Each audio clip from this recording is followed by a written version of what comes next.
Hey, I'm Russ. And I'm Steve. Growing up in the 80s, we were introduced to video games, movies, and technology that made a lasting impression on us and forever enriched our lives.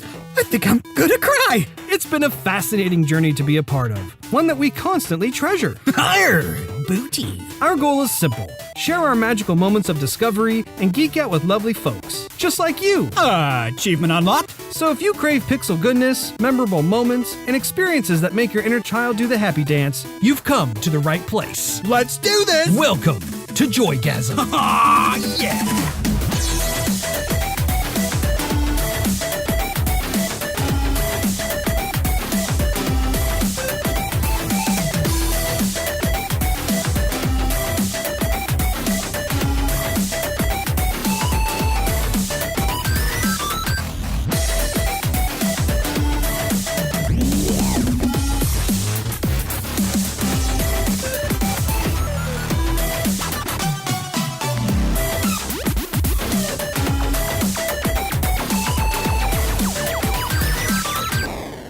Hello, ladies and gentlemen, and welcome back to Joygasm. My name is Russ, Xbox Live Toaster 360, and with me, as always, is my sensational sibling Steve, aka Xbox Live Stevavitch, as we kick off episode 17 on this June 17th of 2017. How you doing, Russ? Oh, I'm doing fantastic. Steve, how you doing? It's good to be back here. It's good to have you back. Yeah, you know, you say I'm always here, but I guess always with the exception of this week. Like when E3 was going on and you left me? Yeah, that basically, Russ. But I have to say, amongst all the whining and dining and romance, I never forgot about you. I never forgot about Joygasm. Well, that's good, Steve. That's real good. I had to do some solo podcasting while you were gone. I missed you. I missed you too. I looked over at your empty seat and I was like, oh, would be nice to have him here.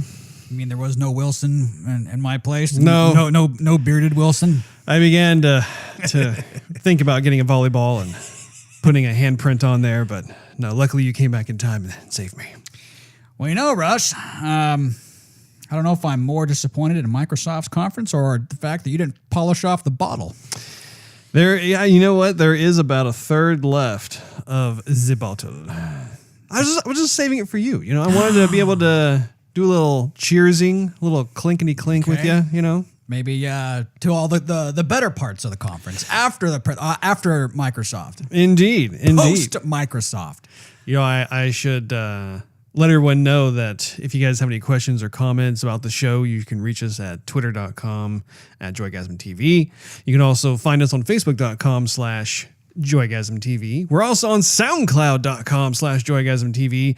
And we even have a YouTube channel with, as Steve would put it, Steve, could you please tell us? It's really easy to remember. It's youtube.com/$ letter Q upside down ? Exactly.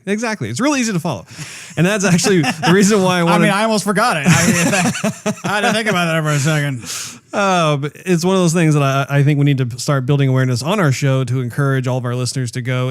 I suppose if you did a YouTube search, just look for Joygasm or Joygasm TV, you'll find our lovely little logo pop up somewhere. And what we need to do is be able to get 100 subscribers, at least 100, and then we'll be able to actually do the customized URL. Currently, we're about the 15th spot down. So hopefully after the, we do come up within the search field, but if we have some more views and likes and subscribers and love all together, then we might go down in this. So we might not be the 15th spot. We might just be the 14th spot. So we have lofty plans. You know, we're going to be ambitious about this. We're going to be, slowly but surely making our way up the ranks and get past all the other types of wannabes to the point where we are able to be easy to find. So our main topic today will be an E3 recap, appropriately enough. But first things first. I know you were in Canada for the last week, but have you had a chance to play anything lately, Steve? Play? No. Watch? Yes. Oh, what have you been watching? Well, I did a little nerd-tastic watching of the cartoon Cartoon? of Wonder Woman. Is this the old school cartoon? This is the 2009. Okay, 2009. Cartoon. Okay. I didn't even know there was a Wonder Woman cartoon. There is. I'm here to tell you. And it's good, Russ. It's good. Did Linda Carter voice the Wonder Woman character, or was that somebody else? You know what? I forgot to even look. That might have been. I don't think it's Linda Carter though. Okay. But it's funny because the cartoon, it's a cartoon, right? But it's not like a cartoon for like 5-year-olds. It's like a cartoon. I mean, for like you and me, like it's scripted as if people who like Wonder Woman would like the cartoon. I liked it. Yeah, I mean, minus Gal Gadot, it's a great story, and the villain is awesome. Okay. I mean, it's the same villain. It's Ares, but it's what Ares should have been. Yes. And I mean, it's not even that long. I think it's about 45 minutes to an hour. But they do a great job. I do like the Steve character better in the regular movie than I did in this movie, but that's not saying he was bad. It's just saying that he was better in this one. But you thought Steve was better in the cartoon? In the movie than in the film. The cartoon, okay. Yeah. Or the full feature film.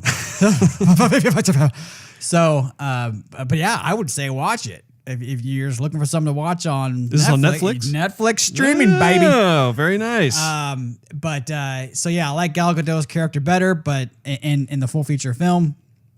But this thing was like a good solid, like I would say A minus. Oh, okay. A minus, B plus. Like it's that good. That's pretty high praise. It was great. I really did like it. Now, did you watch the entire season, or was it just like a mini series? It was just a movie. Oh, it was a movie, like a little cartoon movie. Yeah, kind of like some of those like Batman cartoon movies are out. Yeah, same thing, but with this. Oh, okay. And it's set in more of a kind of a modern time, not the past. How did you find this? Did you just happen to do a random search of Wonder Woman and it comes up, or? Well, I had heard about it before, and I was just like, Wonder Woman cartoon, for the kiddies, whatever. And so I started just talking about actually to my girlfriend's friend, and she says, "Oh yeah, I've seen it. It's great." I'm like, "You've seen it?" She goes, "Yeah, no, it's actually I saw it. You can watch it. I'll show it to you." I said, "Okay." And so yeah, no, I watched it, and it was definitely recommend it. I also watched the cartoon of Doctor Strange. There's a cartoon of Doctor Strange. Man, I have been out of the loop on this. I didn't know that. And so I've never seen even the full feature film of See, Doctor I've Strange. seen the film. I never saw the cartoon. I know you have. But the cartoon was good too. Okay. Kind of based in the same sort of style. Was it voiced by Benedict Cumberbatch? I don't know, Russ. I wasn't looking at the voice. Well, he has a very distinct voice. It was voiced by somebody because I recognized the voice. And I looked him up on I IMDb'd him. And I forgot who it was. I could do it again while we're talking about it, but I don't know how much you want to know about it, Russ, right now. But yeah, no, that one was definitely good. I enjoyed it, not as much as the Wonder Woman cartoon, but I did still enjoy it. But since you've seen the movie, I would recommend you seeing the cartoon. And I like me some cartoons, I'll tell you what. Childhood memories. But I mean, again, these aren't like silly, wacky, 15-minute cartoons. There's money involved in this. It's good. High production values, it sounds like. Yeah, for sure. Okay. So, I definitely recommend you watching it. And again, even though it's cartoon, it's very well written. Yeah. It's great. It's good. It's good scripting. Right on. Then I did see the third one, Russ. Oh, you saw a lot of watching. You had a lot of watching going on. What's the third one? I think we went through like 3 bags of popcorn. I mean, it was just like Was there plenty of butter and salt on that popcorn, Steve? no butter, just salt, Russ. Salty, just like me. No, we watched 2 one night, and then I think we watched the third one the other night. Well, you'll be pleased to know that I saw Logan. Oh, you finally saw Logan. I did. Okay, so did you see the normal theatrical version, or did you see the more like film noir black and white version? Russ, I saw both. Oh, okay. So tell me, lay it on me. So she had the Blu-ray version, which came with the noir version, Yep. so I wanted to watch it all in color. And then we went back and we just saw like select scenes in black and white. So you didn't watch the whole so thing? I didn't watch the whole full feature film, but I'll tell you why. Like after I saw it in color, I didn't feel like it was that better in black and white. It didn't feel like, oh, I gotta watch this whole thing again. I wonder if it was because it was just you had freshly watched the color version. See, like I had watched it in the theater, and then like a week or two went by, so I was able to process and digest it. And then when they were, announced, oh, we have this very limited opportunity to watch black and white version of the film. For me, I wanted to see it because oftentimes, if done right, and of course it depends on the style of the movie, but like just the black and white, film noir version of a film can have certain qualities that you just can't get with color. True. I mean, and a lot of the expressions did look better with the film than they did with regular full color. Yeah. But here's the dealio. Since Wolverine came out, I've been wanting it to be rated R. Oh, yeah. Because the comic book is rated R. Yeah. Basically. Pretty much. I mean, the guy, he's got a big heart. Yeah. But he's a savage beast. Yeah. And it's like, okay, you're going to attack me? It's on like Donkey Kong. Yeah. It's do or die.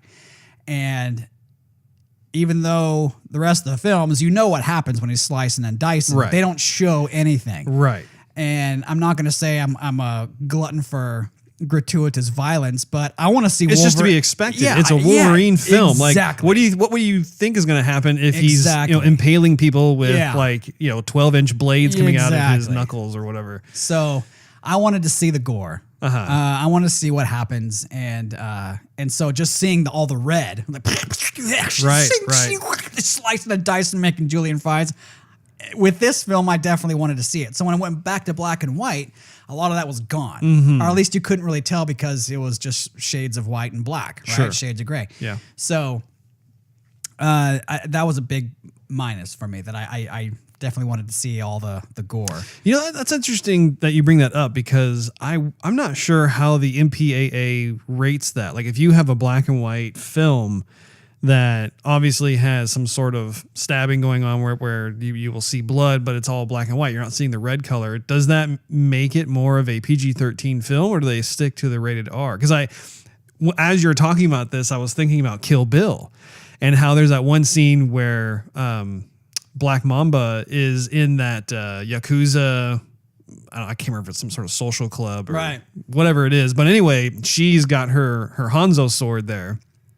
And she's just making mincemeat out of all of these Yakuza thugs and stuff. And certain parts were done in color and others were done in black and white. And to your point, like I remember how they reserved the black and white scenes for the most gory parts of that entire gang fight going on.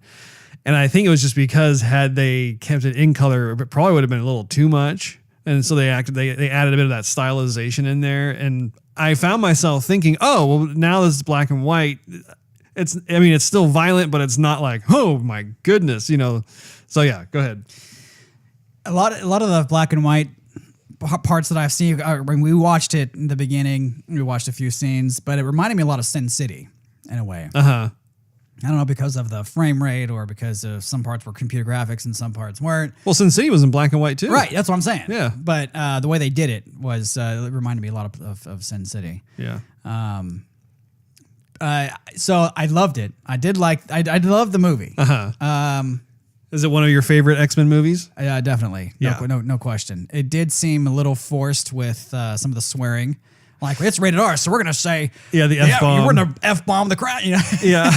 We're gonna, but actually, I hate to interrupt you with this, but like with you saying that, like I found it a little jarring to hear Hugh Jackman himself drop as many F-bombs as he did because he's such a sweet guy. Hugh Jackman's a great guy. Yeah, he's a sweetheart. Yeah, he's a really nice gentleman of a guy. So to see him doing that, I don't know if like he had to kind of like pump himself up enough to like be able to do that or not. But yeah, anyway, go ahead.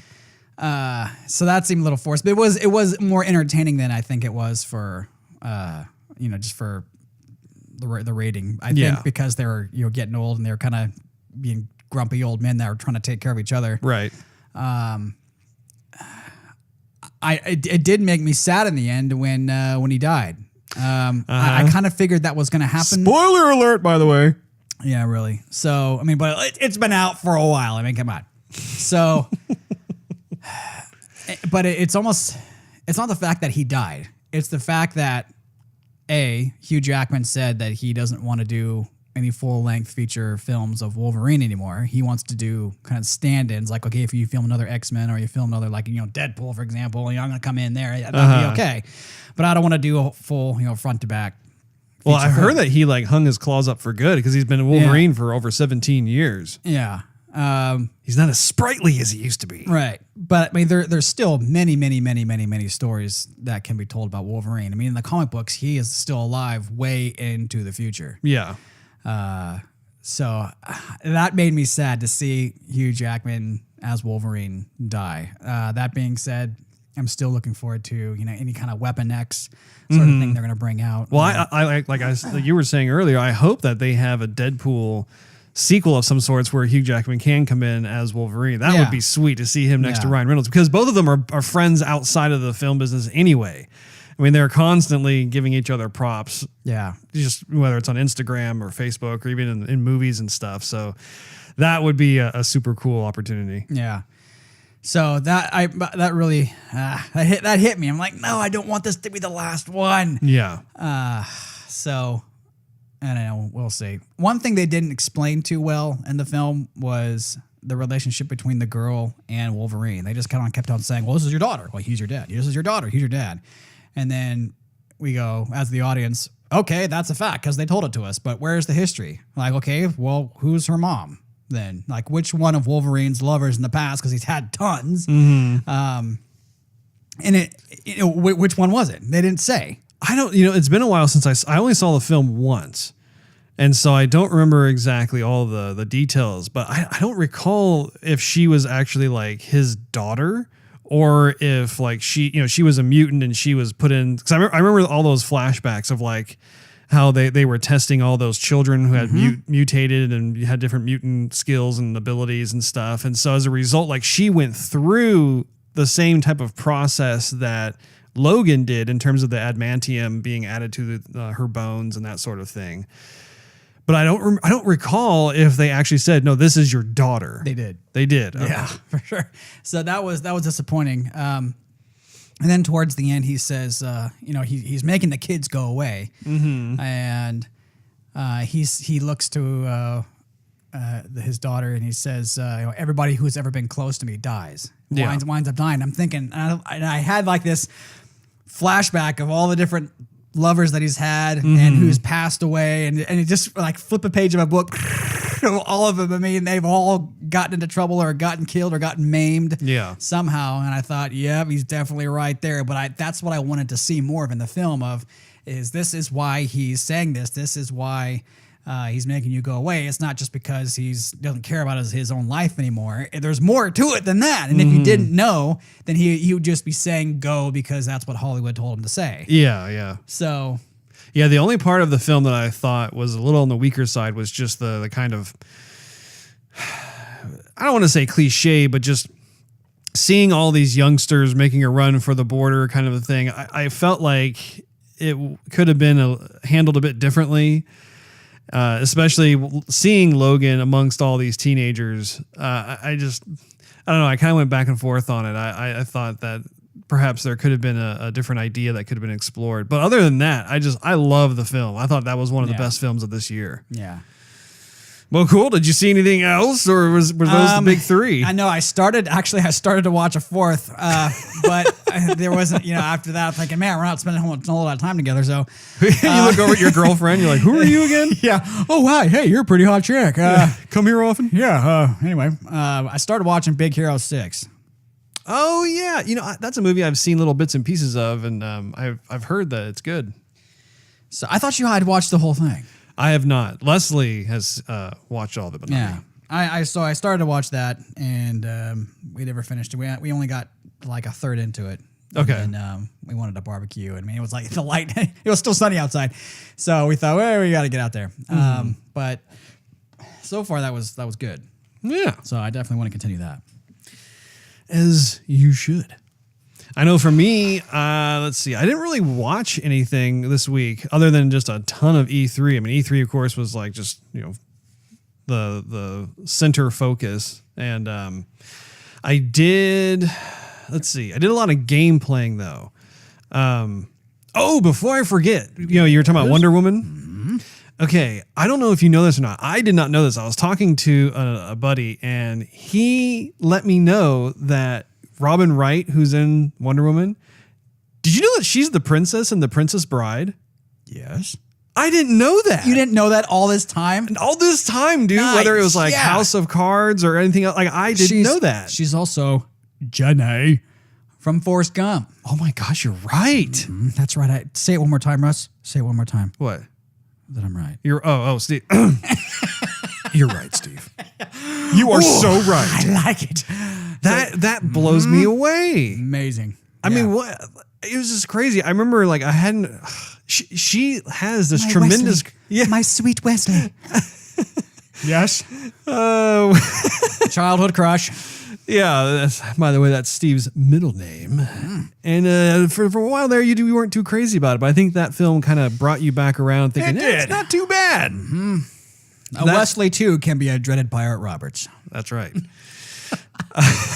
But I mean, it's crazy to think about how that actress's career has made these tremendous comebacks. Because we saw her in The Princess Bride, which was made in the 80s. Classic. And then she came back again in 1994 with Forrest Gump, and that was a tremendous role. And then at least for me, I don't recall seeing what else that she has been in since that time. And then she comes back in as Frank Underwood's wife in House of Cards, another excellent project. And then she's in Wonder Woman. I mean, like, just really cool. It's neat to see actresses like that, and especially given the fact that I don't recognize her. Yeah. Unless I'm looking at IMDb or I'm talking to like you or somebody else about that. That's for me, that's a trip.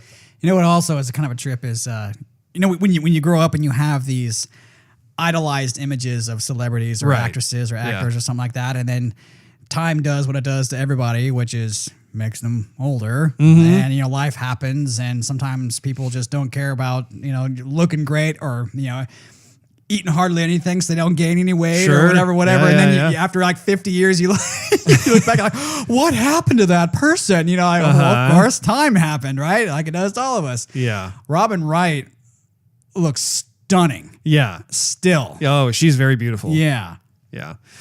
Well, I thought I had some fun little trivia for you, but apparently I was the last one to find that out.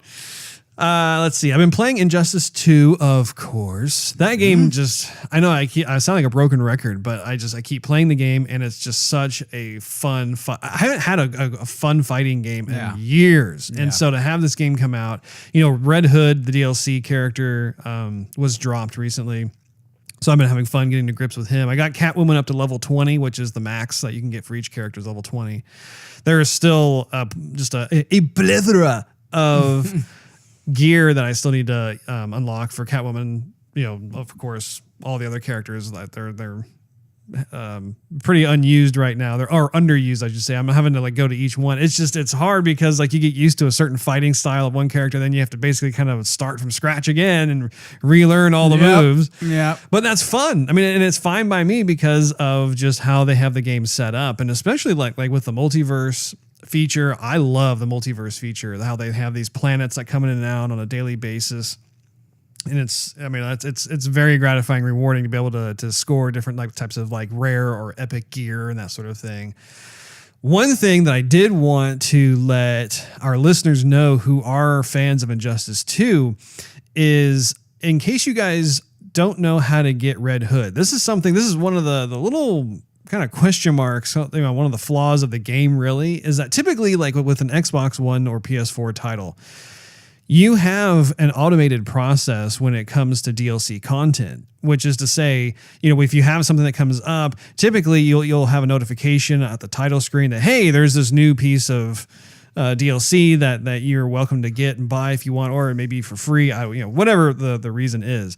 However, with Injustice 2, it's like they kind of had little sprinklings of Red Hood in there where like you could go into the character customization screen and at the bottom of the list, you could see his name. You couldn't click on it, but you could see the character model pop up. Or like on the right-hand side of the main menu, they have kind of these little, like latest edition highlight screens. And sometimes it'll briefly show Red Hood, it'll show like a Red Hood portrait, but I couldn't figure out how to actually play him.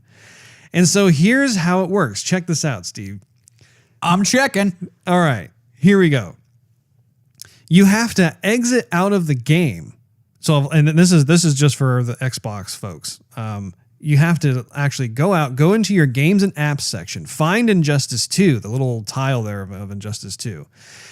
Press basically what the equivalent is of the start button. If you look at an Xbox One controller and it has that little like 3 horizontal lines going across on the right side, you push that button and you go down to manage game. Then you go into, once you go into manage game, you have to go that there are these other options on the left-hand side of the Xbox One dashboard. And one of them, I think it says updates or something like that. But you have to go to there, and then there will be a list that populates on the right-hand side of what kind of DLC is available for you to officially download. So you have to actually press that and then, wait for it to download, as opposed to the game just like an Overwatch, for example. If there's an update, it automates the entire process. So when you boot the game up, you're good to go. But in Injustice 2, like you have to go through this whole rigmarole. And the only way I found that out was I actually had to do some searching on YouTube because I felt as a gamer, I was kind of getting left behind. Like I'm thinking, okay, I'm seeing people playing as Red Hood on YouTube. What's the deal? I bought the ultimate pack of this game. I spent $100. Like, am I forgetting something or what's going on? So I have a feeling that's going to happen unless they have some sort of big firmware update that they push out to everybody. The rest of the characters, and I think that they're scheduled to have like 9 characters come out. You're going to have to do the same process of getting out of the game, going to games and apps, going down, finding the Injustice 2 tile, click, press the start button on that, go to manage game, go over to the update part of it, and then find the downloads part in order to download characters. So it's very just kind of like, what? Like, why would you do that? So anyway, hopefully that is helpful to other listeners out there, because I know for me, I was starting to get a little desperate. I'm like, okay, I want my Red Hood here. So sure.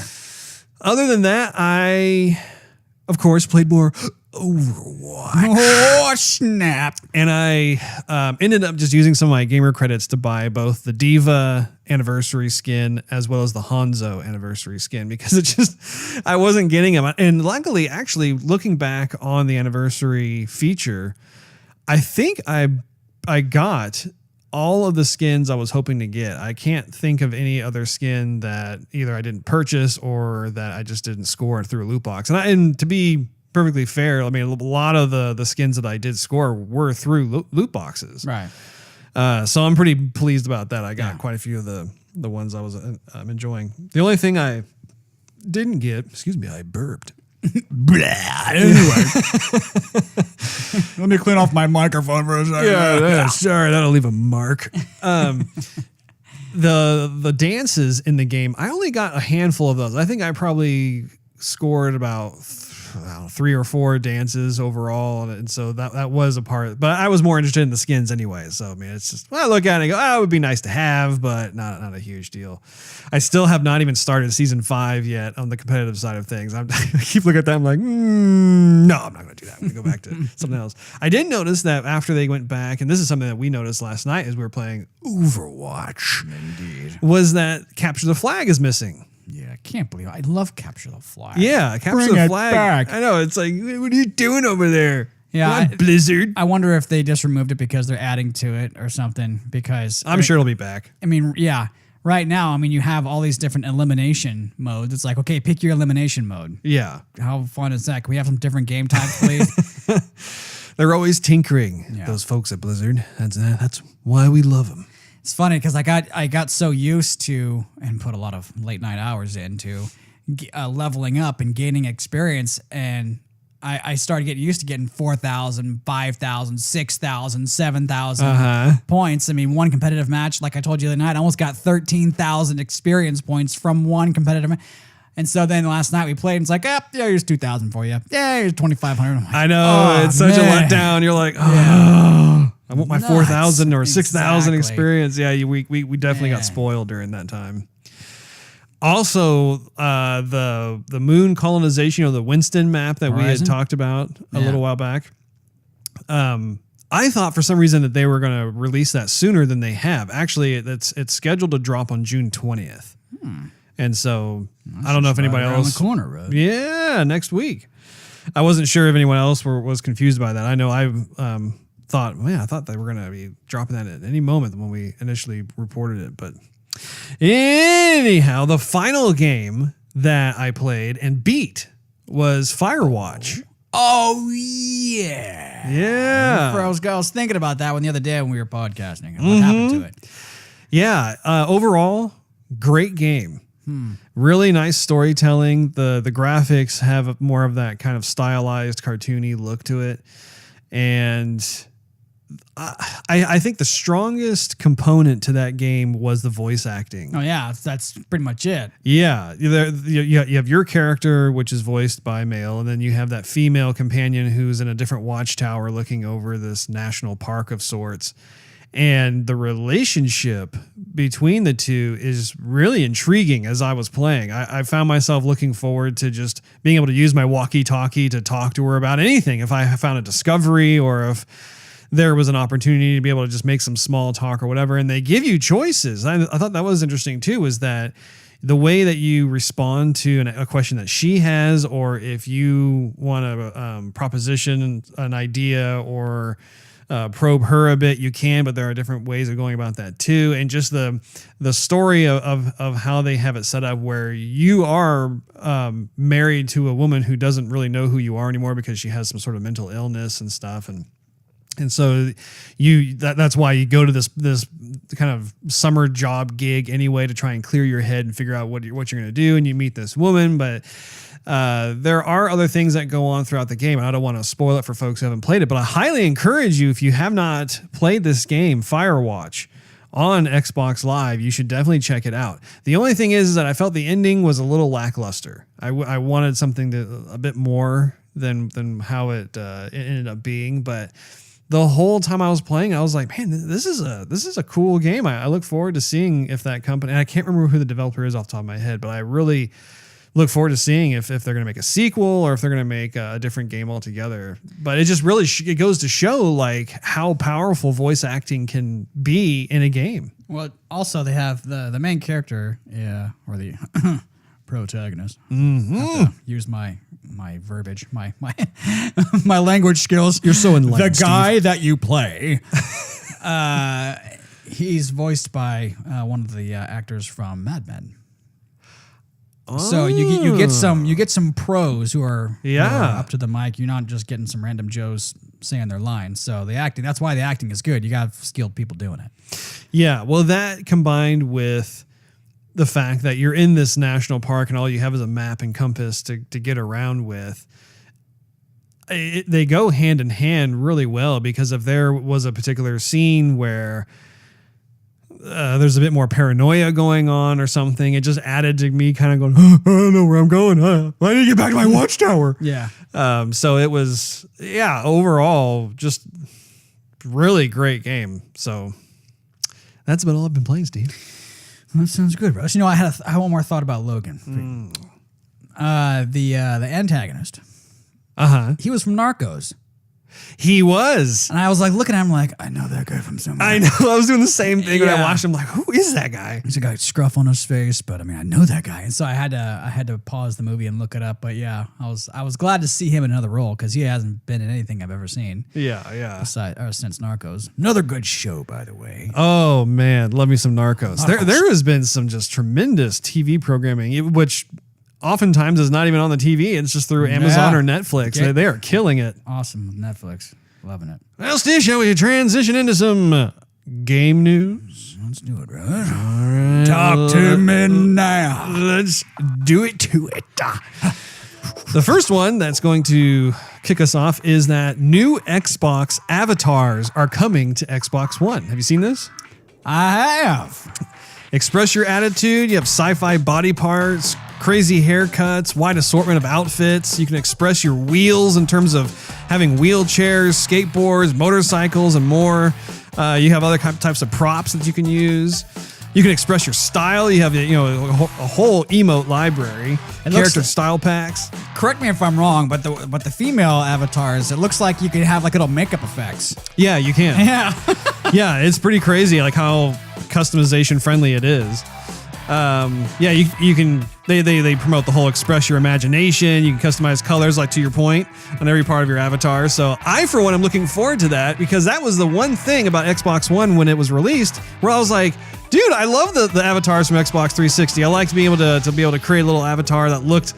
That was the funny thing about it. The characters were so cartoony, but yet when you were done customizing the way how you looked, it looked like you. Yeah, like, it was creepy in a cool way. But it's been kind of forgotten in a sense. Or at least I would think. I mean, who uses their avatar picture anymore, or customizes their avatar, or spends money on little stuff for their avatar? I mean, Well, and I think that's part of the deal, is that you make the jump from Xbox 360 into Xbox One. They didn't have an avatar program in place. And so it's so nice they're going to be bringing that back, because I felt like that was part of the community that made Xbox 360 so successful. Is like you got to see, like, if your buddies were offline, your avatar would be sleeping, or like if you were in a party playing together, all those avatars would be grouped together and they're doing the little fun little emotes and stuff. I always appreciated that. I thought that was fun. And I know for me, I actually bought some additional outfits and items and stuff, just microtransactions. And so, you extrapolate that out. I mean, I think Microsoft can make a good amount of side coin with that. Yeah. Anyway, moving on here, Sega Genesis, a name from the past, Steve. The Sega Genesis Flashback console includes 85 games and cartridge support. IGN reports that the Sega Genesis, a new console from AtGames that features 85 built-in titles, have been announced for release this September. In addition to the slew of built-in games, including the titles from the Sonic, Phantasy Star, Shining Force, and Mortal Kombat series, the console includes a cartridge port that supports, quote-unquote, almost all of the original Sega Genesis and Mega Drive cartridges. A feature that was lacking from Nintendo's micro console, the NES Classic Edition that came out this past year, which I totally was going to get one, and then they just stopped making it. I was like, what? Yeah. Also packed in are two Genesis-style 2.4 gigahertz wireless controllers, which look just like the old school Sega Genesis controllers, except that it's like the 6-button version, not the 3-button. And 2 controller ports for those who wish to use classic wired controllers.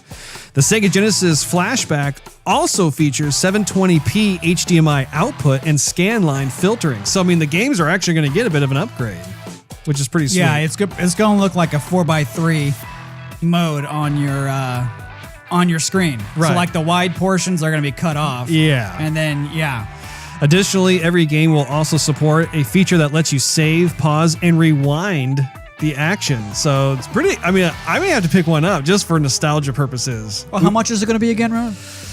They haven't said. I'm sure it's going to be like $100. Yeah, it's got to be like around $100. Yeah. Maybe 150, but somewhere around there, I would imagine. I think when the Nintendo one came out, because we sold it at Target when I used to work there, it was around $100. I think it was even like $85. Yeah. Something like that. But when it was out, I mean, I think it was people overlooked it, and they were just looking for the games that they came in to buy. Yeah. And like, you guys are selling Nintendo again? Like, what in the world? But I mean, that's all people thought. And then the word got out, and people were going, I want to get that thing. You still have it. And then, we ran out. Oh, yeah. It was just like this fevered pitch. I mean, everybody at work, too, were just like, I need to find one of these. I need to find one of these. And just, bye-bye. Now, also, it's worth noting that Nintendo is rumored to be releasing the Super Nintendo Classic Edition later this year. So we're getting all of these like classic vintage systems coming back in, which I think is great, because I kind of regret us like selling off our original Sega Genesis, Sega CD, 32X, that huge stacked system. Man, yeah. Golly. I mean, people used to come over to the house and be like, dude, what is that system? That juggernaut of a system, yeah. Golly. I mean, I remember when they came out with a separate system where it was a tray And then you have the Sega Genesis and the Sega CD like right beside each other. Yeah. And then when the 32X came out, you just put that on top and then like, okay, here's a tray of game systems. Ours was a stack. Like we got the original Genesis, the original Sega CD, and the original 32X was like triplet, dunk, dunk, dunk, right on top of each other. And people were like, what in the world is that? What monstrosity is that? Well, from E3 2017, Nintendo will support 3DS beyond 2018. This was something that, as I watched the Nintendo conference, I was actually surprised. They didn't show any 3DS games at all. They were completely focused on the Nintendo Switch. And so it made me wonder, well, what does the future hold? Just because the Nintendo Switch is arguably a portable system. That's one of the big selling points. You could take it with you on the go. IGN reports in an interview with IGN at E3, Nintendo of America President Chief Officer Reggie said Nintendo plans to support the Nintendo 3DS past 2018. Quote, the way we continue to make Nintendo 3DS vibrant as a platform is first we continue to innovate from the form factor standpoint. So the new 2DS XL is just the latest for us in having form factor innovation. We know colors are a key differentiator. Consumers love the variety of different colors. And also the larger screen and the different form factor in the 2DS family, we think, is going to drive and continue to drive the 3DS platform. Though Nintendo didn't show much for the 3DS at E3. 3E? E3? It's one of those. It's amazing how you flip them around and they're just so similar. They did announce that Metroid Samus Returns and revealed Pokemon Ultra Sun and Ultra Moon last week. Yoshi Switch. Now, this is a game that I actually really enjoyed watching during the Nintendo conference, Nintendo Spotlight, really, is that the game was developed with the Unreal Engine 4. And this is what intrigued me, is that one of the many Unreal-powered Switch games is Yoshi. Epic Games senior marketing manager Dana Cowley shared the news in a post on Twitter. The adorable platformer is one of the many upcoming Switch games being developed with Unreal Engine 4. In fact, Epic Games Japan rep Takayuki Kawasaki told Automation, translation via Gematsu, that in Japan there are about 20 titles being developed that use Unreal Engine. So I thought that was worth mentioning just because up until this point, a lot of the Japanese developers have had their own game engines. They don't really use a lot of the American-based engines. And, even like Tekken 7, for instance, that came out recently and had a lot of high praise, that too was built using Unreal Engine 4. So it's pretty interesting to see how they're beginning this adaptation process of using, because Unreal Engine is a great game engine. That's what Gears of War is based off of, and several, just a lot of the AAA titles.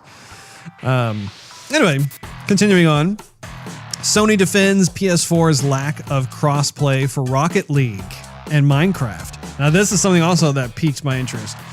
IGN reported that PlayStation 4 doesn't support crossplay with other platforms for games like Rocket League and Minecraft, and Sony has come forward to defend its decision to block such support.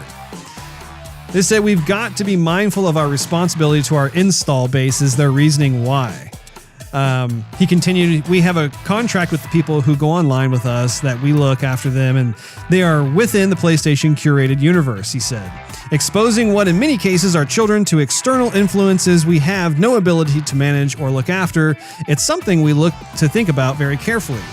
Ryan emphasized that Sony has no philosophical stance against crossplay at all, nothing that the company has, quote, done it in the past, and are always open to conversations with any developer or publisher who wants to talk about it.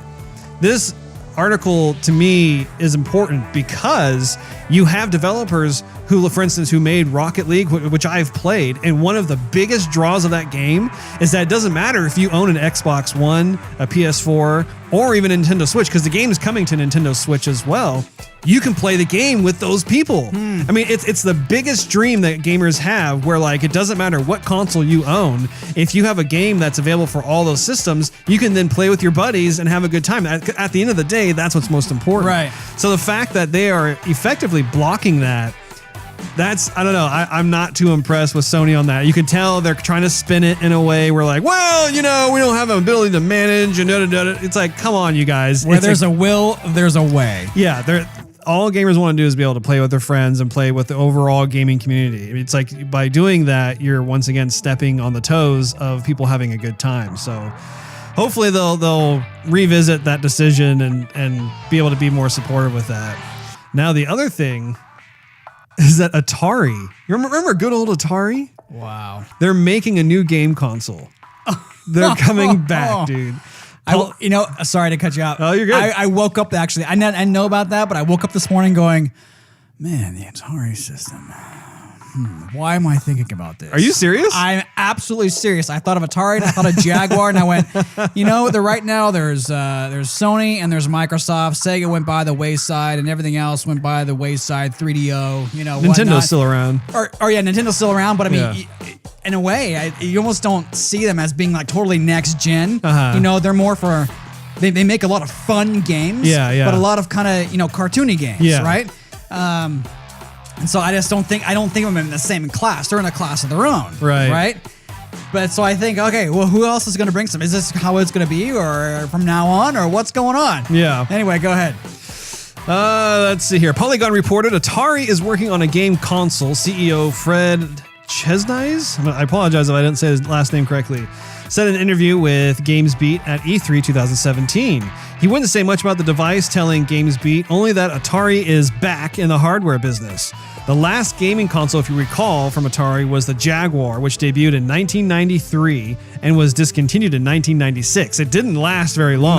No, it hadn't had any games. Well, it didn't have any games, but I remember when that announcement first came out, like the whole gaming community was like, dude, Atari's coming back. Like that was a big deal. And then just see them just not really have a big splash. It's kind of like, oh, okay. And now I guess they're coming back in again. So the only detail that the CEO gave to GamesBeat was to say that the Atari box is how they're coining it right now. I don't know if that's the final name. Is based on PC technology. The video itself offers glimpses of a unit that appears to have a wood veneer, just like the famed Atari 2600, the company's first console, and then a white Atari logo on top, glowing like a CRT television, blinks into view. So it's kind of cool that they're cognizant retro. Of that. Yeah, very retro.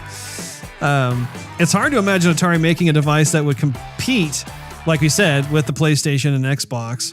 But it's not unreasonable to expect like more of like the NES Classic that came out last year, that was like a big hit. So perhaps that's what they're kind of milking their success on, is maybe it's not like a next gen console. It's just something that's like the Sega Genesis or the NES Classic. Whatever it is, gotta sell. I mean, people are used to their home names now. I mean, when you think of Atari, you do think positive thoughts, but you also got to come in with, why should I buy it? Right. I mean, they got to come in highly competitive and wow people. And I mean, like I said, they can't just base it on their good reputation. People are going to go, cool. Yeah. I'm going to go back to playing Sony. Hey, that's great. Let's go back to Horizon. Yeah.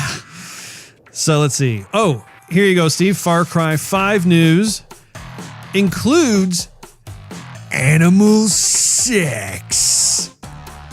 Of course, we have to push the envelope to something. Polygon reports that animals play a major role in Far Cry 5. As the player, you can befriend creatures such as dogs and send them into battle to fight for you.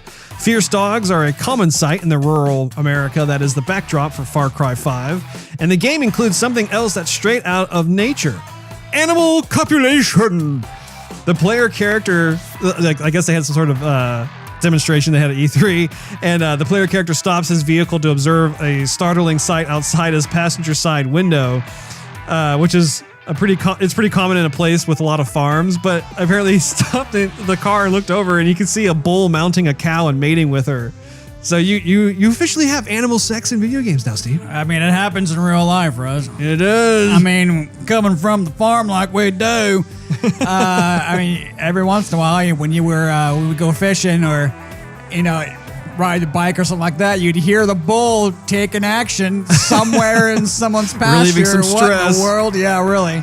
Making an honest sow out of that cow. I don't know. Oh, jeez. Finally, Anthem gameplay demo lives up to Xbox One X's 4K promises. Polygon reports that Anthem, BioWare's next big action role-playing game, looks stunning in its Xbox One X gameplay demo from Microsoft's E3 press briefing. But how does it hold up to scrutiny? The team at Digital Foundry examined the Anthem gameplay footage that was said to be running on Xbox One X, which Microsoft is billing as the most powerful gaming console ever. Digital Foundry confirmed a 3840 by 2160 resolution, but with a slight catch. The 4K output is paired with artifacting, which indicates checkerboarding rendering, a technique that refers to only rendering 50% of a scene and interpolating the rest. This is a method that was actually used to great effect in titles like Guerrilla Games' Horizon Zero Dawn, a lot of fours in here, in order to achieve the 4K resolution. So it sounds like it's a new technique that they're able to use in order to control the LOD based on where the character is. And that's fine. I mean, it works. It looks great. Despite that, motion blurring helps to smoothen the image out. And as Digital Foundry notes, the feed still comes out looking pin sharp. The video ends with Digital Foundry pointing out that while the demo isn't necessarily a clear example of how the final game will run, it does look promising for what Microsoft wants to accomplish when it comes to 4K gaming on the Xbox One X. So that's about all the gaming news that we have. That's worth talking about, Steve. Okay, right. But I do think that's worth talking about just because when you watch a game demo like Anthem, it was just breathtaking to see that. I mean, you watch it. We were both sitting here just in awe, and the whole time I'm wondering, is this actual game graphics or is this being played on like some sort of super high-end PC that we can't see running in the background? And then if the game comes out, then all of a sudden it'll be res down, almost like what Ubisoft has been guilty of multiple times with like Watch Dogs, Assassin's Creed. Yeah. Mm-hmm. But due to that, I mean, that's definitely encouraging to say the least, because I mean, if that game can be consistent in terms of what we saw and maybe even improved a bit here and there, because we're watching a video, we're not even seeing the game like natively on our console. I'm pumped. Yeah. I think it's going to be really, really cool. For sure. So I suggest we segue into, we have a little bit of movie news, Steve.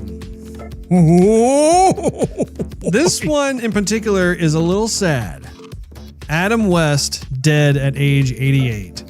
This occurred during E3, and so this isn't exactly like a brand spanking new headline, but I do think it's worth talking about just because Adam West had a very big influence on both of our lives growing up as kids. Actor Adam West, the star on the classic 1960s Batman TV series, died last Friday at the age of 88 after a brief battle with leukemia. IGN reports that the 1966 to 68 Batman television series became a pop culture phenomenon and cemented the Caped Crusaders' campy image for a generation until darker comic book and movie interpretations came along. Ultimately, the greatest role West landed after hanging up his cape and cowl was as a variation of himself. A generation that grew up with West's Batman embraced him in later years, and West became a voiceover actor on such animated shows as Family Guy, where he self-depreciating wit served him well as the voice of Quahog, Mayor Adam West. He portrayed the Caped Crusader one final time in the forthcoming DC animated film Batman vs. Two-Face. And I'm not sure, I'll have to look at my notes here to see if I might have the release date on that. But the cool thing about that is that it also that film, the cartoon film, also brings back Burt Ward as the voice of Robin and Julie Newmar as the voice of Catwoman, both from the 1960s show. Harvey Dent Two-Face, who never appeared, by the way, in the classic 1960 Batman TV show, will be voiced by none other than Star Trek's William Shatner. So they're getting, I always feel like Adam West and William Shatner kind of share that little limelight of the 60s campiness. It's scheduled for release on Blu-ray and digital HD later this year, so they haven't actually given a precise release date. But it's one I think we owe it to Adam to be able to check that out. I think it'd be a nice way to just close that chapter.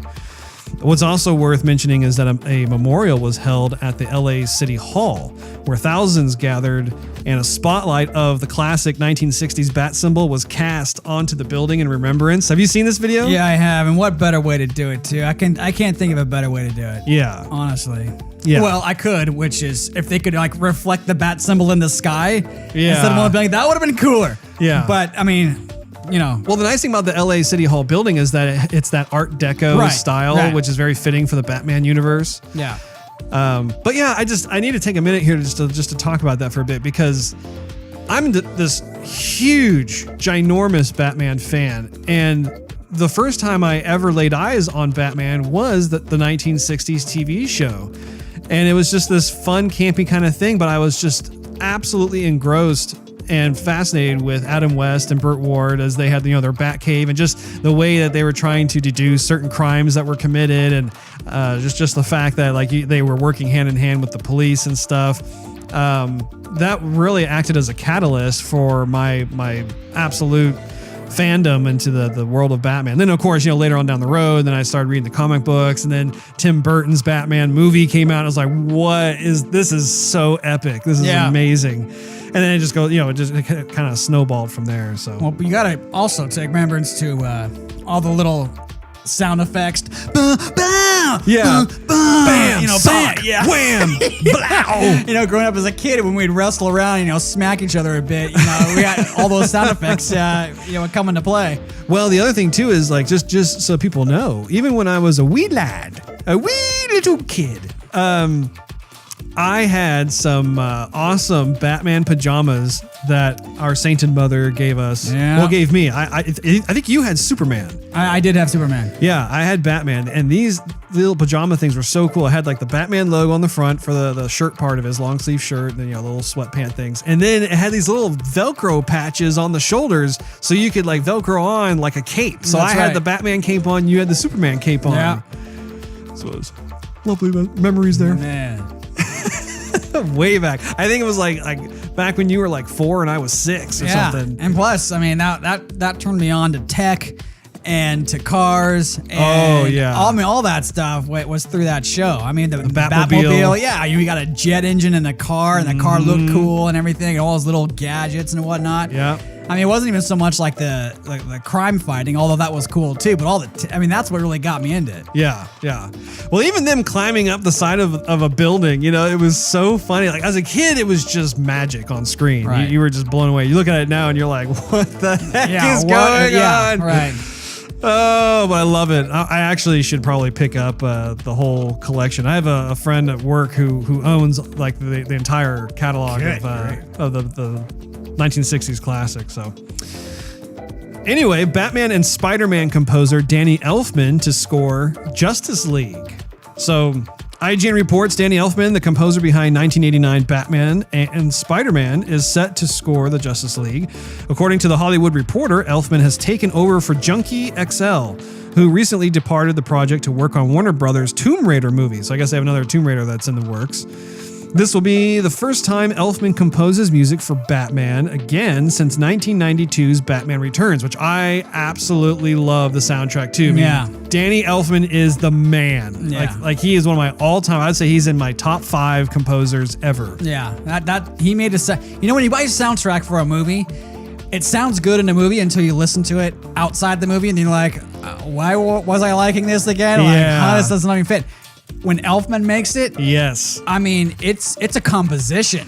Oh, it is so memorable. Yeah. Now it's kind of funny because some people like to tease him because he does have a very distinct style. Right. So there are familiarities when it comes to his arrangements and stuff. But I mean, when you think about just the huge catalog of movies he's worked on, whether it's Pee-wee's Big Adventure with that, dun dun dun dun dun dun dun dun, don't do it. Stuck in my head. Or you have, of course, the Tim Burton Batman and Batman Returns, Edward Scissorhands, Sleepy Hollow, and of course he does a lot of soundtracks with Burton. Yeah, Tim Burton, yeah, of course. Man, I tell you, talking about Danny Elfman,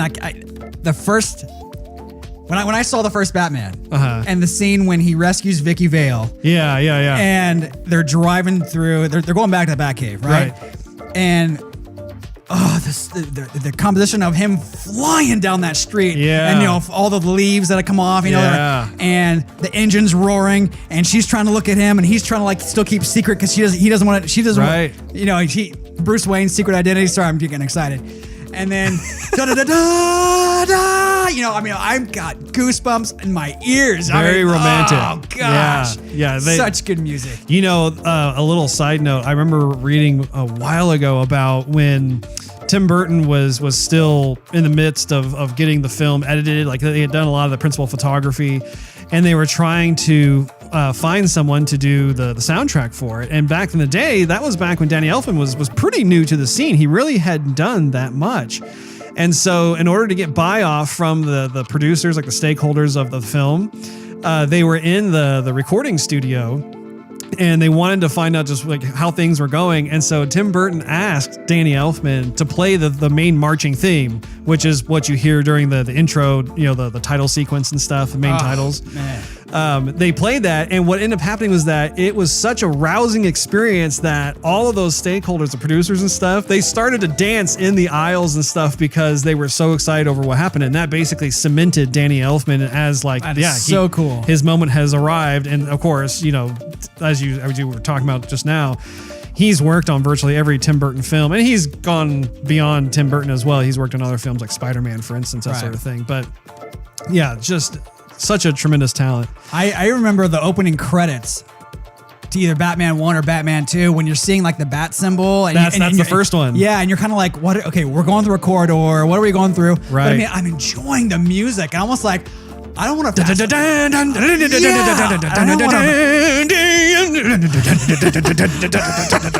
Yeah, you're just like, I don't usually like through the opening credits, you're like, okay, come on. Or they play a song that everybody knows, and so you're like, okay, I get it, but this was new and it was exciting, and it was great music at the same time. And why would you even fast forward that? Remember, as the camera's panning back and zooming away slowly, and you realize that the whole time you've been like flying through this thing, it's actually the bat symbol. And right then you hear the crescendo of the music where it goes, and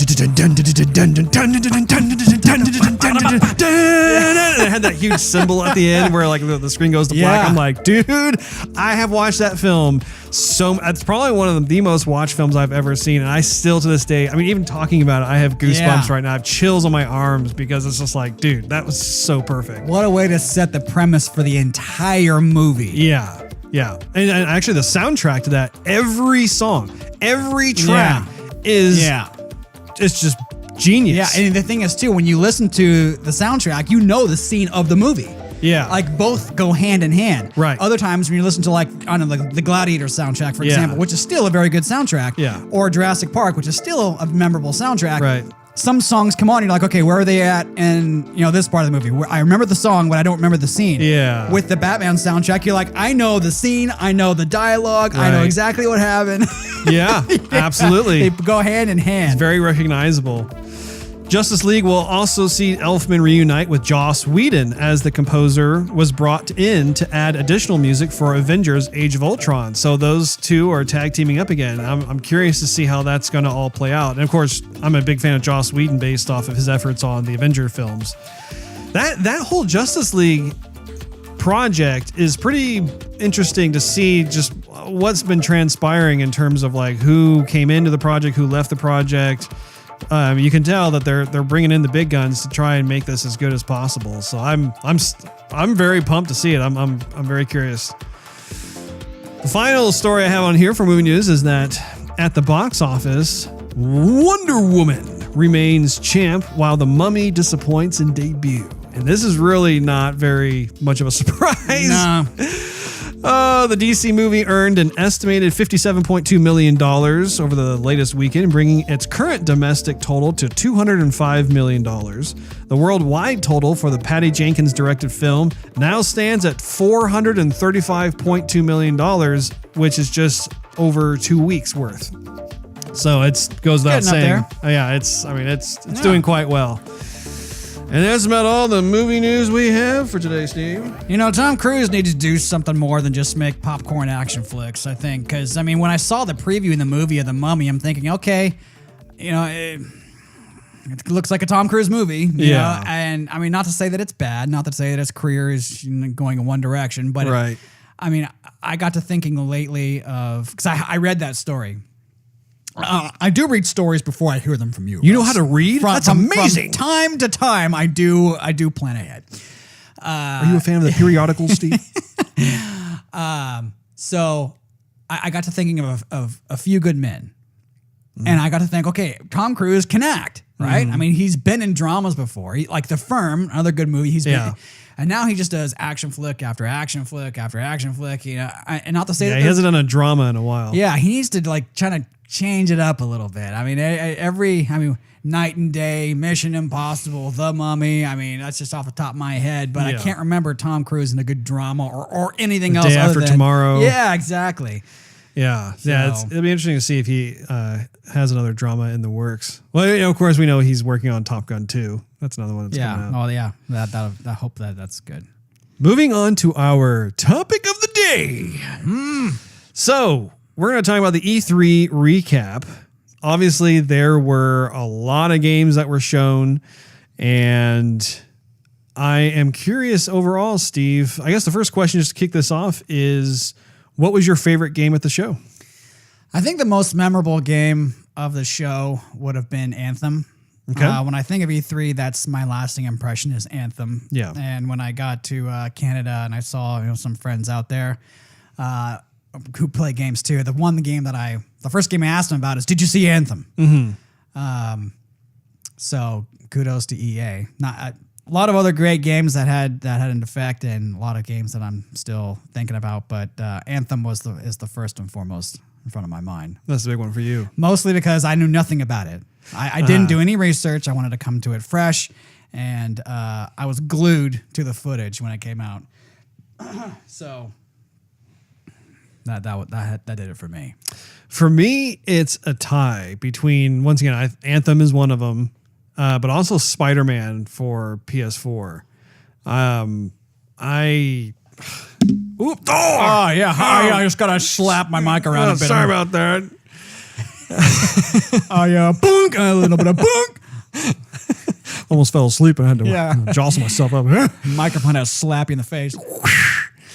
Anyway, Anthem, like you said, was a game I had an inkling of ahead of time before E3 started, that there were rumors going around that BioWare possibly was going to have some sort of big game coming out. And I didn't know if it was going to be the next Star Wars, Knights of the Old Republic, or if there was going to be some sort of new IP. And I had gotten little tidbits here and there about how there possibly could be a Destiny killer. And that game definitely fit the bill for being a potential Destiny killer. And when it just came to the graphics, when it came to the gameplay and just how large in scope the world was, it was literally the one game for me that, and I think for you too, that gave some sort of idea as to what we might expect from the Xbox One X. And I know we talked about this after the Microsoft press briefing about how surprised we were that there were not first-party titles you had Forza, and it was like, yeah, okay, but we were really hoping to see 3 or 4 AAA titles that were first-party that really would compel us, give us a compelling reason to be able to want to go out day one and buy a $500 system when it comes out November 7th. And really, Anthem was the only one at the very end, which it was a nice game to end on for them. Was Metro for Xbox One X, or was that Xbox One? I think it's for both. Okay. I think there are 2 versions for it. I think the one that they showed was Xbox One X, but I think they probably will have it also be compatible for the Xbox One. That being said, a small detail, looking back on the conference, they didn't do a very good job of specifying, okay, this one is exclusive for One X, or this one's exclusive for One. They just kind of went, okay, this one's kind of enhanced here, or this, that, and the other. And I kind of thought, okay, which one is like for sure this is footage of Xbox One X? Okay, which one's for sure running on Xbox?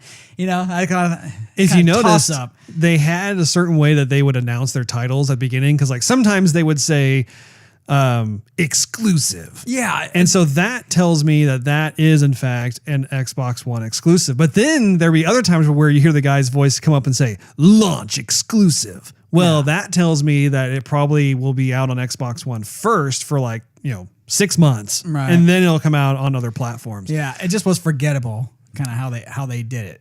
Yeah. Or sometimes they would say exclusive, and I'd think, okay, here we go, and then it was like a platform jumper or something. I'm like, wait, is this what's this for? Like, okay, is it Yeah, we'll get into that in a minute. But the second game, of course, was Spider-Man, and that was a PS4 exclusive. And ironically enough, that was also a game that was the last game that they showed at their particular conference. And just absolutely, for those of you who actually listen to the PS4 podcast that I put out by my lonesome, because Steve ditched me.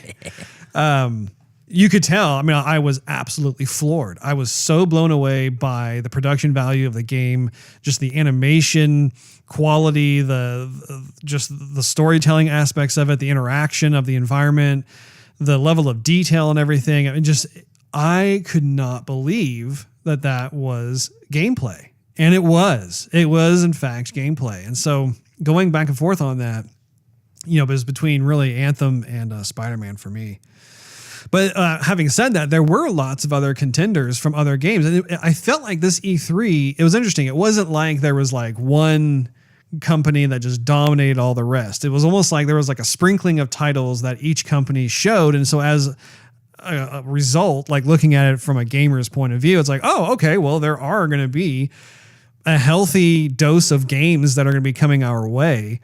But I think I'm historically used to there being one company that just absolutely grand slams it out of the park. And since we're talking about it, which company do you feel had the best show? I would have to give it to E3. That's a good answer. I think I'd have to give it to EA altogether. I for the most part wasn't interested in everything that all the other companies had to show. Even though the graphics were good and I was pleasantly surprised and entertained a lot of the games, I just didn't really feel that it was something that I would buy, honestly. Not to say that they were bad, because for example, what was it called? The Darkness Within or something like that, or which one? I was trying to think of some of the names. There's so many names in my head. Anyway, they looked great. And I've seen people play for the first generation of those games, and so I know they're going to sell, but it just didn't do anything for me personally. So I mean, EA had the more of the games that I think I would spend the most money on. So best show. Yeah, EA. They only had 7 games that they show. They had the Battlefield 1, Need for Speed, A Way Out, Anthem, the 1, Star Wars Battlefront 2, FIFA. So They did have a very strong showing. I think for me, I would say it's a toss-up between EA and Sony. And I think I'm going to edge it out with Sony. I think Sony is the one that for me I felt was the best, just because the way that they conducted their show was exactly what I was expecting Microsoft to do, and they didn't, which is just show the games. And they had... they didn't come out trying to brag saying, oh, we had 42 games we're going to show you. They started the whole show by just showing games. No one came out first. And they showed 3 titles in a row that were all must-have buys for me. They had Uncharted, the Horizon expansion pack, and Days Gone. And then you have the CEO come out and talk for about, between 3 to 5 minutes, goes back off stage. And the CEO was the only person who was talking during the entire conference. And you get to see Monster Hunter World, and you saw Shadow of the Colossus, and you had some other titles that were not as huge for me personally, but still, they were decent enough. And then, of course, you had God of War, and then, they ended it with Spider-Man. And I never once felt as if I was saying, come on, hurry up, let's get back to the games. With Microsoft, there was that kind of sensation from time to time where I felt like there was too much bloviating on stage. I wanted to just see for myself, see what kind of games are out there. And so, I give kudos to Sony for that. In terms of conducting this show, I would say for Sony for sure. I mean, as far as overall content, I would give it to EA, but showmanship and how they conducted their showcase, I would give it to Sony, because I think all the gamers are there to see the games and not hear somebody in a suit talk about whatever he wants to talk about. I mean, there's you can talk. I think there's a time and a place, but when you go to E3, you want to see something, not just hear somebody speak, but you want to see what everyone's been working on. You want to see what's coming out for Christmas. You want to see what you want to spend your money on. And to have somebody go up there and grandstand for a while, or for example, like EA brought in some other YouTube guy, YouTube creator, or whatever, or the guys in suits. I mean, I'm sure they have their own channel, and I'm not trying to rip on them or anything, but it's like, I never heard of these people before, and they didn't really offer anything special, or they didn't contribute, and they didn't add anything to the games that were going to be shown. They didn't bring anything to the table, so I just thought, this is a waste of time. Come on, let's get back to the games. Right. I don't care about these people. I mean, I'm sorry, but I don't. Yeah. And so Sony just came out, and the guy seemed more humble and honest when he came to the microphone. He didn't seem like he was really focused on his teleprompter or his speechwriter. I mean, I'm sure he was reading off the teleprompter, but he didn't seem like that. I do think that the Microsoft press briefing had the best stage. In terms of like showmanship and stuff. I mean, they did, but that only went so far. Yeah, no, I'm not saying that it was like some big deal, but I was thinking about, like, you know, each press conference had, with the exception of Nintendo, because Nintendo just had their little video spotlight that they played, but each one had their own kind of design to the stage, and that was something that I took into consideration. And I do give props to Microsoft, because I did like how they had things set up. They always do a nice job with that, but. I was just more grateful to Sony because the guy seemed more in tune with the gamer. Absolutely. Well, the whole presentation just placed the gamers first. All they did was just show game after game after game that was coming out. And regardless of whether it was coming out for 2017 or if it was coming out in 2018, it was precisely what I was wanting. I was hoping for that. And I had a feeling that they would do that, especially after watching Microsoft, because there was way too much talking. There was way too many people who were coming up on stage. Like there was like that one developer that was up on stage, and he was trying to do like the esports thing where he's like, what's he going to do? I don't know. Is he going to go through the window? And I'm like, oh my gosh, that is so obnoxious. Yeah.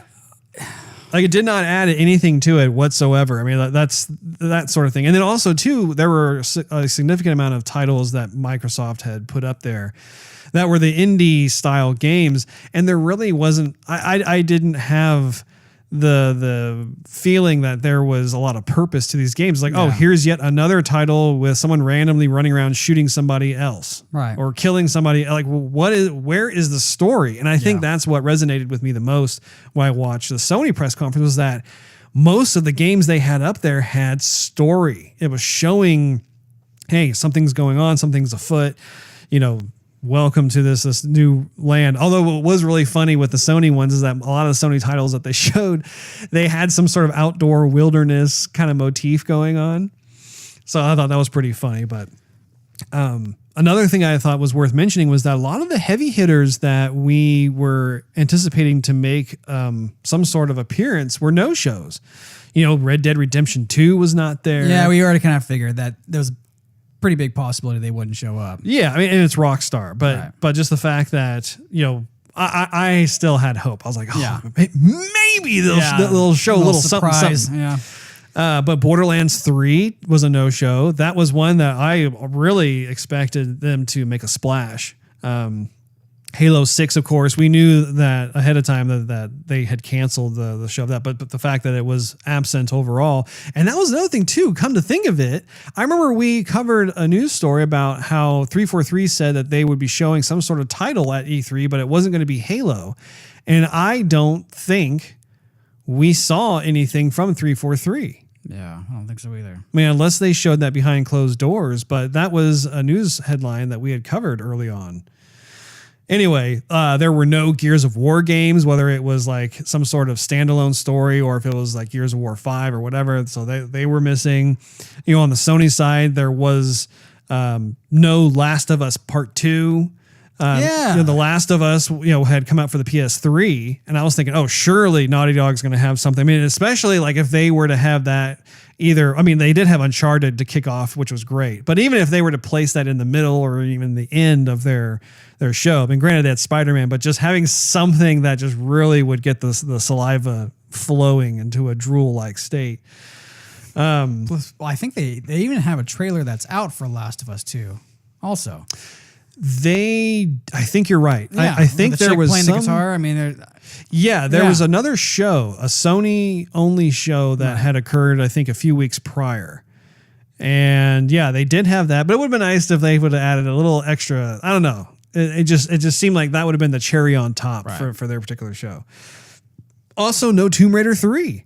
I was very surprised about that as well. I figured that there would be some sort of teaser of sorts, just because Rise of the Tomb Raider came out at least a year ago, if not 2 years ago, and it's been out for a little while now. So just to be able to see something like that. Now the thing is that despite all of these heavy hitters not being at the show, there were, like I said, quite a smattering of like other titles that certainly piqued my interest. I mean, if I'm looking at EA games, their Need for Speed game looked pretty cool. A Way Out, we're both really excited about. Yeah. Anthem, Metro. Star Wars Battlefront 2. Yeah. So that looked really cool. And like from Microsoft, they had, Forza, of course, is like a staple. But even that one, I mean, I Horizon has so high a mark with me. Yeah. Because of all the non-generic racetracks. Oh, sure. So, and it's going to have to really blow me away to buy that one. Yeah. But like you said, Metro actually looked pretty good. Yeah, I'm curious about that. There was The Last Night, which was that cool, trippy. That was the one indie game I was really into that had that kind of cool 16-bit retro, but it was 2.5D, 3D kind of thing that looked really cool. There was also the Ori sequel, Ori and the Will of the Wisps. I'm a huge Ori fan. That's cool. Even from Bethesda, The Evil Within 2, I'm so going to buy you that game. I'm going to sit there and watch you play it. I'll play it over here with you. Then. I don't have to take it home. But yeah, Wolfenstein 2. I totally want to play Wolfenstein 2. There was South Park, The Fractured But Whole, which has been shown at quite a few of the E3s now, but I'm all about it. Skull and Bones, which looked pretty cool. It was like that Pirates of the Caribbean style game that I think is going to compete against Sea of Thieves. To a certain extent anyway. They showed Beyond Good and Evil Part 2, which really wasn't gameplay. It was just a pre-rendered cinematic. It was more of an announcement trailer. But still, I mean, the first one was really, really good. And, of course, you had Uncharted. You had the Horizon expansion pack, Days Gone, Shadow of the Colossus, God of War, Destiny 2, Spider-Man. Even on the Nintendo side, you had Yoshi, Metroid 4, the Pokemon RPG, Kirby, Super Mario Odyssey. Just there is a healthy amount that's on the horizon that, no pun intended. Yeah, exactly. That I'm looking forward to overall. So that was good. I mean, I definitely felt that this particular E3 was a good E3. It was a strong E3, but it wasn't one of the best E3s I've seen. I just saw it as a lopsided E3. Yeah. Because before the conference started, we were talking, and I said they either have to bring out a new system and show what it can do, or they got to really get us excited about the games, or both. But I mean, typically it's one or the other. Yeah. And so with Sony, you saw them say, okay, here's a system that you already love, and we're going to bring out great games that you're going to love for the system you love to play. Yeah. Fantastic. Right. And then Microsoft came out and said, here's a ton of games, most of which are like a C minus, being generous there even too. I mean, for excitement levels anyway. And here's a few, B plus or maybe even A rated titles. But for the most part, it was just C minus, D plus. But here's a new system that's coming out. Right. But so it was lopsided in a sense of, here's something exciting, but we're going to drop you with a thud here. And then Sony goes, okay, we're not going to show you a new system to compete, but here's great games coming out for the system you already. And so it was like almost like a roller coaster ride. It wasn't something that was consistent. It was peaks and troughs sort of for me. Something worth noting is that Phil Spencer has been making the rounds on some of the other gaming websites and more of the larger gaming podcasts, doing interviews and whatnot. And he is kind of in this mode of talking about how the Xbox One X is not like a bona fide next generation quote unquote console. and how it's more of just an upgrade of the existing Xbox One family. And it's interesting because I had a spirited debate about this with our good old friend Brad. Nice. And he astutely pointed out from last year's E3 when they were first announcing Xbox Scorpio that he had used the words, it's in the family of Xbox One. It's like part of the Xbox One family. And for me, I have conflicting perspectives on that because he was going on talking about, this is more of an upgrade and how it's important that Xbox coexists with the PS4 and it wasn't the same kind of talk of this is the next system. It's going to be fantastic. Here are some great examples that will offer you a compelling reason to go out and buy this. And so I think you have a lot of more of the Xbox fans out there who are feeling a bit more alienated as a result because everyone was coming to see this with the expectation that they were going to be blown away, wowed, that they want to, as we talked about it, give Microsoft $500.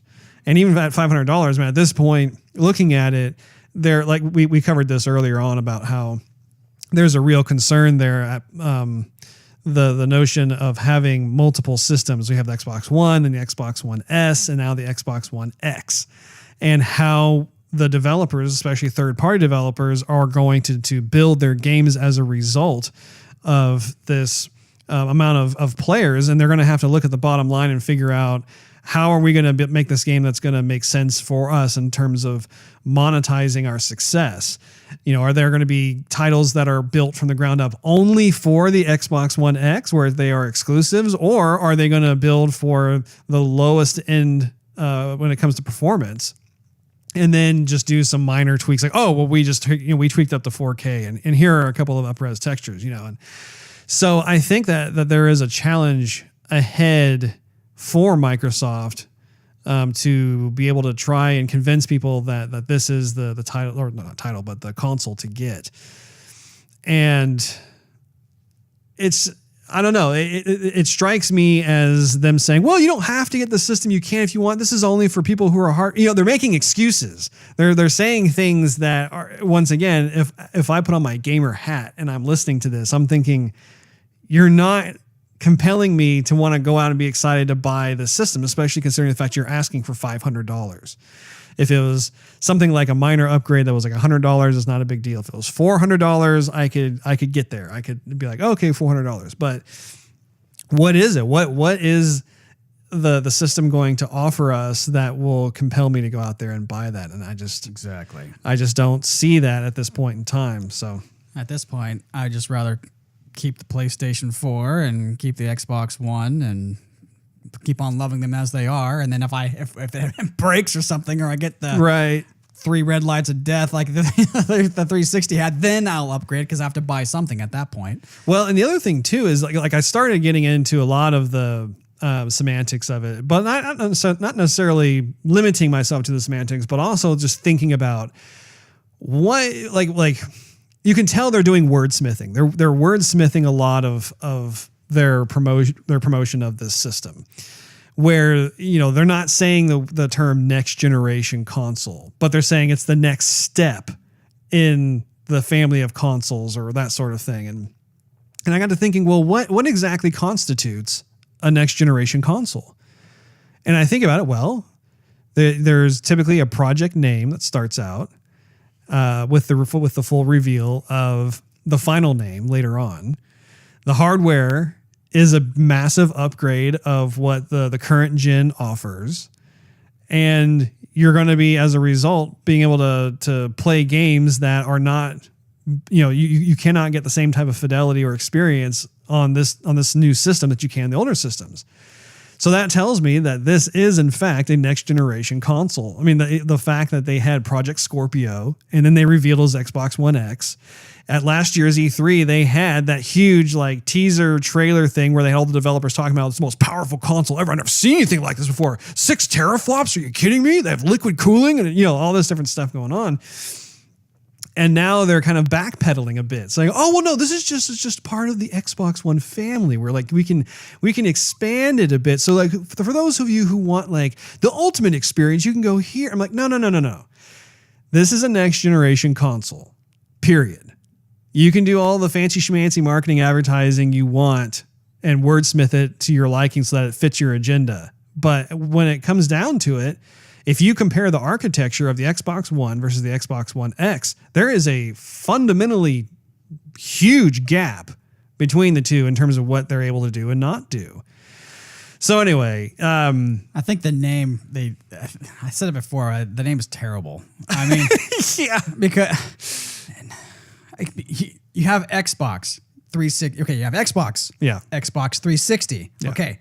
Totally different name because you can identify one's just Xbox, one's Xbox 360. Yeah. And then Xbox One comes out. You can identify between Xbox 360, Xbox One.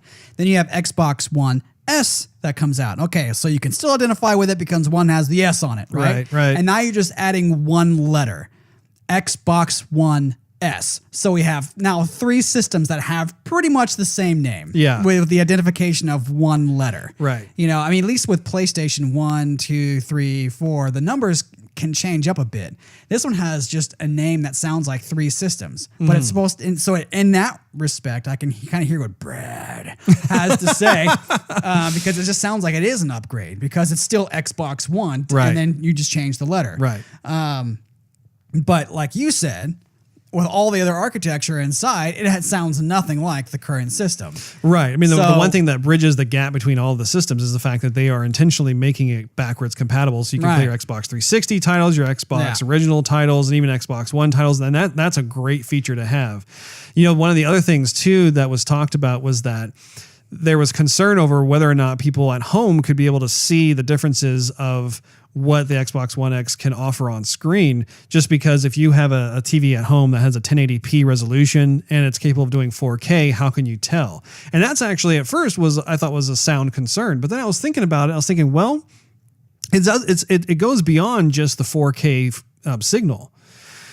The hardware also can push more polys on screen at once. It has subsurface scattering. It has real-time lighting, HDR. And so there are things that you can tell, even though you don't necessarily have a 4K TV at home to be able to see and check out what's going on. You can actually see various improvements, visually speaking, of what the system has to offer. And I think Anthem was a good example of that, where like, even though both you and I were watching the show on a 1080p television at home, when that game came on, you could tell that was what we were wanting. That's what we were clamoring for. Right. And also, too, furthermore, another thing worth mentioning is that when the PS4 game Horizon Zero Dawn was released, or getting close to release, Guerrilla Games was very astute to actually do a video that showed a split screen, that one side was 1080p and the other side was 4K.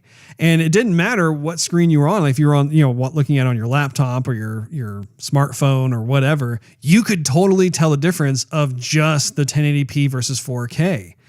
So you combine that with the fact that this hardware is capable of producing all the other goodies that I just mentioned, and that's not going to be any kind of problem. I think the main problem was that Microsoft didn't have its focus in the correct place. What they should have done was they should have had a focus on the first-party title development for the Xbox One X that was built from the ground up specifically for that console, that would then give a compelling reason for gamers to say, yes, this is the Nexus system I want.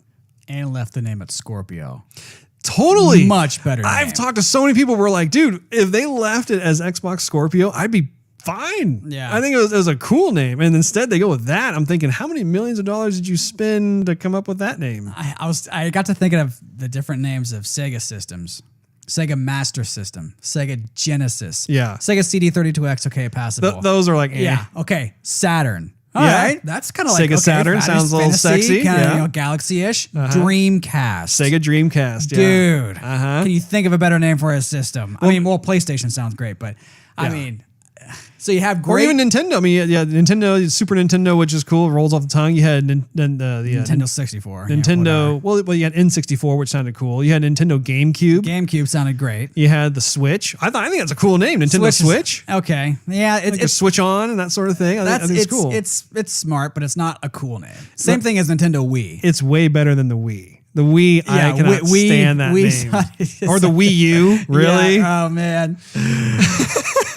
So they should have left it at Scorpio. To me, that just screams cool. Yeah. And aggressive, edgy. Yeah. Like, so I don't know. Yeah, we'll have to see how this story unfolds. And in 2 weeks, Microsoft's going, okay, no. New name. Scorpio. Okay. Can I get a round of applause from everybody?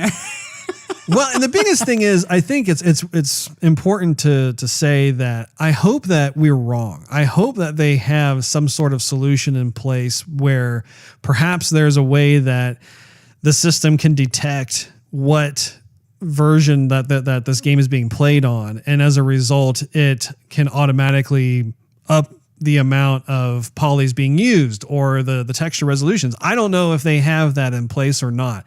I really hope they do. I hope that there is some sort of solution for that, because otherwise we're going to be left with what we saw when like the PS4 and Xbox One initially came out, which was you had game developers specifically making the games for the Xbox 360 and PS3, and then essentially doing a port over into the next gen consoles with doing just the bare minimum and then calling it quote unquote next gen. I really hope that doesn't happen here. So anyway, we're out of time. We are super stoked that you decided to join us today. Once again, if you have a question, comment, or just want to leave us some love, you can find us on twitter.com at Joygasm TV. You can also find us at facebook.com/Joygasm TV. We're on soundcloud.com/Joygasm TV. And of course, we are trying our darndest to be able to get our footprint established, our flag in the sand, if you will, on youtube.com at Steve. What's the extension? Number sign up down question mark. Absolutely. If you can't find us at that extension, then just do a search on YouTube for Joygasm or Joygasm TV. You should be able to find us. It's going to be great. Scroll down a little bit. I'm serious. I think we're number 15. All right, you guys, take care and happy gaming.